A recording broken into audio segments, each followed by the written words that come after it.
허락하신 하나님의 말씀은 사도행전 21장 7절로 14절까지의 말씀입니다. 두로를 떠나 항해를 다 마치고 돌레미아에 이르러 형제들에게 안부를 묻고 그들과 함께 하루를 있다가 이튿날 떠나 가이사랴에 이르러 7 집사 중 하나인 전도자 빌립의 집에 들어가서 머무느니라. 그에게 딸 넷이 있으니 처녀로 예언하는 자라. 여러 날 머물러 있더니 아가보라 하는 한 선지자가 유대로부터 내려와 우리에게 와서 바울의 띠를 가져다가 자기 수족을 잡아매고 말하기를 성령이 말씀하시되 예루살렘에서 유대인들이 이같이 이 띠 임자를 결박하여 이방인의 손에 넘겨주리라 하거늘 우리가 그 말을 듣고 그곳 사람들과 더불어 바울에게 예루살렘으로 올라가지 말라 권하니 바울이 대답하되 여러분이 어찌하여 울어 내 마음을 상하게 하느냐. 나는 주 예수의 이름을 위하여 결박당할 뿐 아니라 예루살렘에서 죽을 것도 각오하였노라 하니 그가 권함을 받지 아니하므로 우리가 주의 뜻대로 이루어지이다 하고 그쳤노라. 두로에서 바울이 예루살렘에서 결박과 환난을 당할 줄 알게 된 두로의 제자들은 바울에게 예루살렘으로 가지 말라고 바울을 만류했습니다. 그것은 성령께서 분명히 그들에게 예고하신 일이기에 그 여정을 멈출 것을 강권한 것입니다. 하지만 바울은 그들의 만류에도 불구하고 두로를 떠나 예루살렘으로 가는 여정을 포기하지 않습니다. 분명히 같은 상황을 보여주셨지만 그들의 믿음에 따라 바라보는 시선이 달랐고 그들의 목적지가 다른 것입니다. 그래서 문제에서 도망치기를 권하는 제자들과 문제에도 불구하고 하나님의 뜻을 바라보며 오히려 문제 한가운데로 나아가는 바울의 차이를 만들어낸 것입니다. 그렇게 떠난 바울 일행은 이제 백길은 끝나고 육로로 접어들어서 예루살렘을 향해 점점 다가섭니다. 그렇게 육로로 들어와서 도착한 곳이 가이사랴입니다. 그곳에서 그들은 전도자 빌립의 집에 들어가 머물게 됩니다. 바울과 빌립은 20년 만에 만나게 되었습니다. 그들에겐 과거에 악연이 있었습니다. 20년 전 바울은 박해자 사울이었습니다. 스데반이 돌 맞아 죽었을 때 그 주도자가 바로 사울이었습니다. 그의 죽음을 마땅히 여겼던 사람이 바로 사울입니다. 교회를 핍박하며 진멸하라고 했고 예수 믿는 자들을 잡아 옥에 가두었던 박해가 예루살렘에서 일어났습니다. 그 핍박을 피해서 도망간 빌립이 여러 성을 지나다니며 복음을 전하다가 가이사랴에 이르게 되었습니다. 그런데 바울이 가이사랴에 이르러 7 집사 중 하나인 전도자 빌립의 집에 들어가 머물게 된 것입니다. 20년 전에는 그들은 쫓고 쫓기는 살벌한 관계였습니다. 그런데 20년 만에 다시 만난 두 사람은 어떤 관계가 되었습니까? 바울은 교회를 핍박하던 자에서 그리스도의 복음을 전하는 전도자가 되어 가이사랴에 입성하였고 그가 핍박했던 그 빌립의 집에 손님으로 들어오게 되었습니다. 이 현장은 중요한 의미가 있습니다. 우리가 우리의 뜻대로 계획하고 뜻대로 의도하며 살아가는 것 같지만 어느 한 걸음도 내 의지나 계획대로 진행되지 않는다는 것입니다. 신앙의 연륜이 깊어지고 믿음이 더해지게 되면 하나님에 대한 지식이 자라가면서 계획대로 인생이 이루어지는 것이 아님을 우리는 깨닫게 됩니다. 결국 하나님의 섬세하신 경륜에 의해 하나님의 계획하심을 따라 바울과 빌립의 20년 만의 만남은 아름답게 이루어지게 됩니다. 인생의 기륭화복이 모두 하나님께 달려있는 것입니다. 우리가 복이라고 여겼던 순간이 때로는 화가 될 수 있습니다. 반면에 우리가 환난이라고 생각했던 그곳에서 하나님께서 예비하신 힘과 능력을 얻는 믿음의 복된 자리로 바뀌게 됨을 경험할 수 있게 된다는 것입니다. 왜냐하면 삶과 죽음을 포함한 인생의 모든 것이 주권자가 바로 하나님이시기 때문입니다. 그리고 하나님은 인생의 마지막을 늘 가장 선한 것으로 준비해 놓으셨습니다. 빌립과의 이러한 만남을 바울은 알고 있었겠습니까? 빌립 또한 꿈에도 생각하지 못했을 만남입니다. 전혀 의도하지도 계획하지도 상상조차 하지 못했던 아름다운 조우가 지금 가이사랴 빌립의 집에서 이루어지고 있는 것입니다. 빌립은 스데반의 죽음으로 인해 발생한 박해를 피해 가이사랴에 와서 교회를 개척하였고 빌립의 딸 4명은 예언의 은사를 가지고 선지자 역할을 감당하며 교회를 섬겼습니다. 그런데 그곳에서 바울과의 만남이 허락된 것입니다.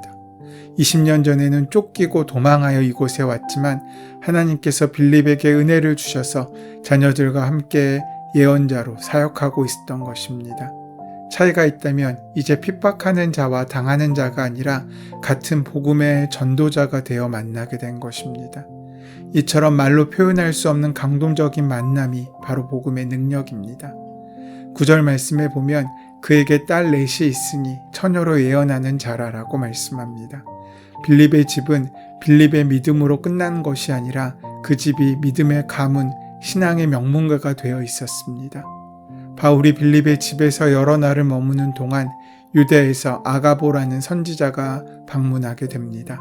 빌립의 딸들이 예언의 은사가 있었지만 사도 바울에 대한 예언의 유무에 대해서는 함구하고 있었으며 오히려 선지자 아가보가 사도 바울을 찾아와 예언을 하였습니다. 아가보는 바울의 띠로 자신의 수족을 묶어 바울이 당할 고난을 이야기합니다.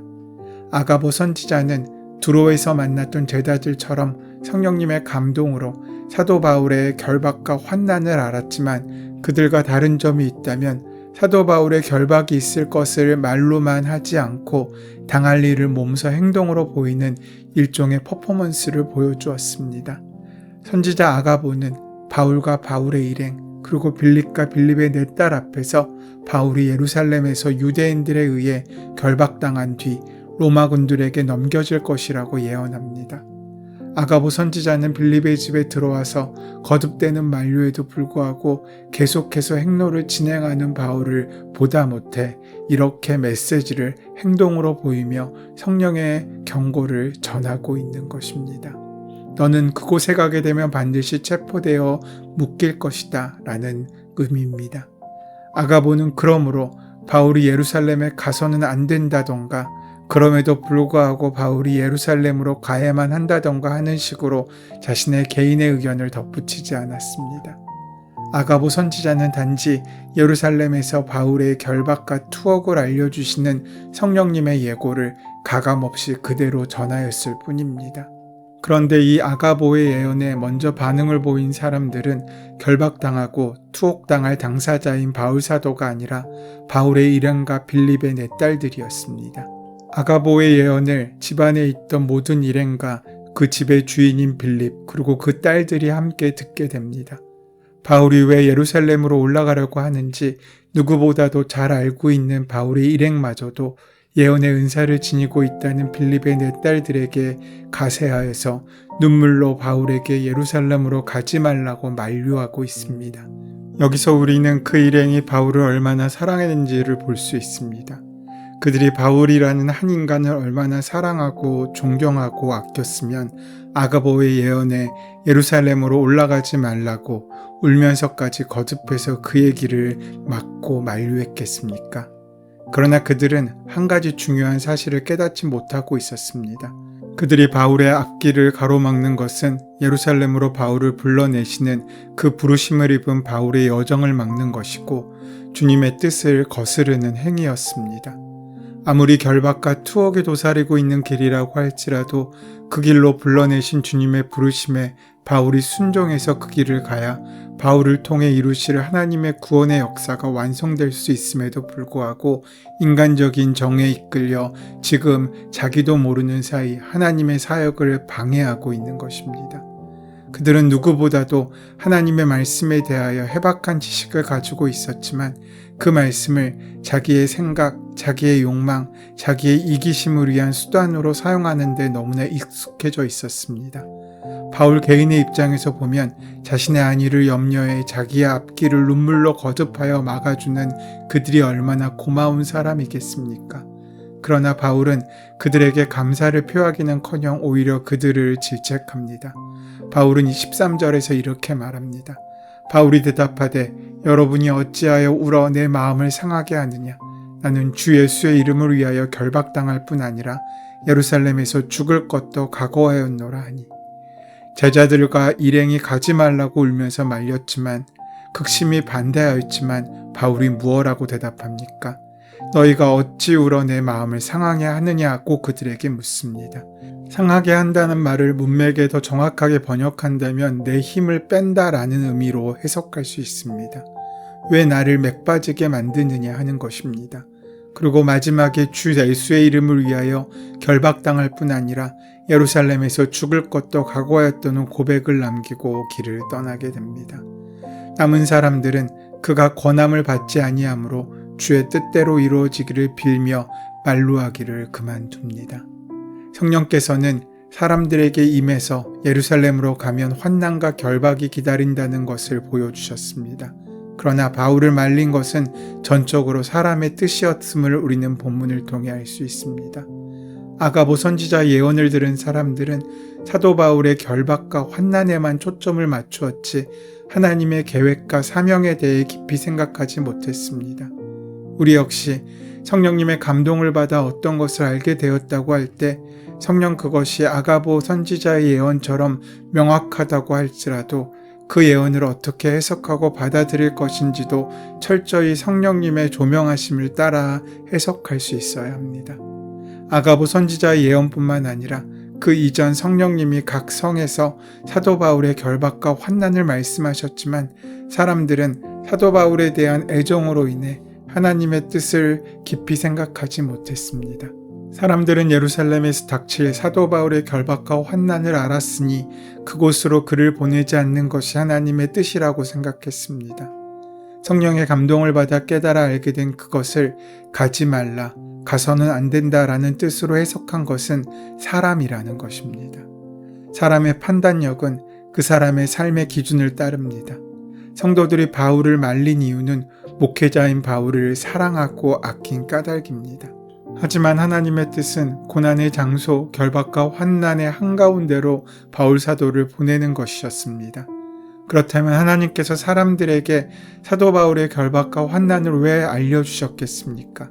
그것은 땅끝까지 이르러 내 증인이 되리라는 주님께서 주신 사명을 잘 감당할 수 있도록 바울의 길을 기도로 동역하여 도우라는 뜻이지 않겠습니까?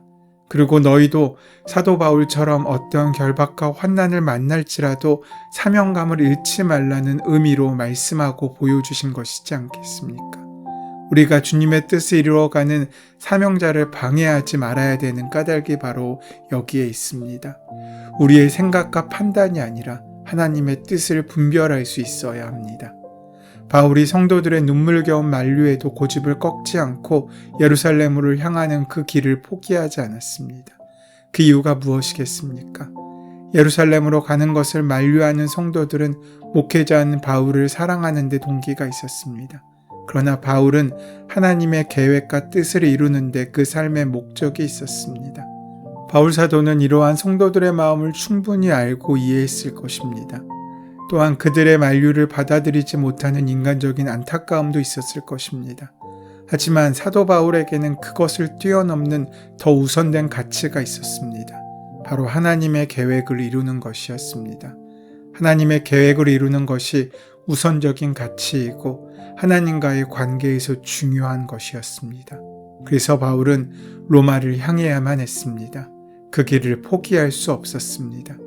바울이 이러한 가치를 갖게 된 것은 다메섹에서 예수님을 영접하게 된 그 시점에 이미 그의 마음속에 각인되어 있던 것이었습니다. 바울은 결박과 투옥을 넘어 예루살렘에서 죽을 것도 각오하고 있었습니다. 언제든지 죽을 준비가 되어 있었다는 말입니다. 그의 권력을 위해서였습니까? 명예를 위해서였습니까? 사람들의 명예와 박수를 위해서였겠습니까? 그는 주 예수의 이름을 위하여 자신의 동료와 빌립의 네 딸들이 눈물로 만류하는 그 예루살렘으로 올라가려는 길을 포기하지 않았습니다. 사도 바울은 결박과 환난이 기다리는 예루살렘으로 곧 입성합니다. 과거 예수님과 예수님을 믿는 사람을 핍박했던 바울이 주님을 만난 이후 자신을 살리시기 위해 피 흘려 죽으신 예수님이 그리스도시며 선한 하나님이심을 알리는 사명자로서 돌아오게 된 것입니다. 우리는 나의 생명을 살리시기 위해 죽으신 주님의 선하심을 기억하며 오늘 하루도 죄에 빠져 죽어가는 사람을 살리시는 하나님의 선하심 주님의 도구로 살아갈 수 있어야 합니다. 그 삶을 통하여 하나님의 영광이 이루어지고 우리의 인생이 완성될 것입니다. 그러한 위대한 여정이 시작되는 복된 하루가 되시기를 소원하고 축원합니다. 은혜의 주님, 주님의 은혜가 아니고선 내가 할 수 있는 것이 아무것도 없음을 고백합니다. 주님의 은혜 때문에, 주님의 은혜에 힘입어 주님의 은혜로, 주님의 은혜를 위해 살아가게 하여 주시옵소서. 예수님의 이름으로 기도드립니다. 아멘. 이제 오늘 이 아침 우리에게 허락하신 본문의 말씀이 오늘 나에게 주시는 말씀으로 만나지기 위하여 다 함께 말씀을 깊이 묵상하시고 함께 기도하는 시간 가지도록 하겠습니다. 함께 기도합니다.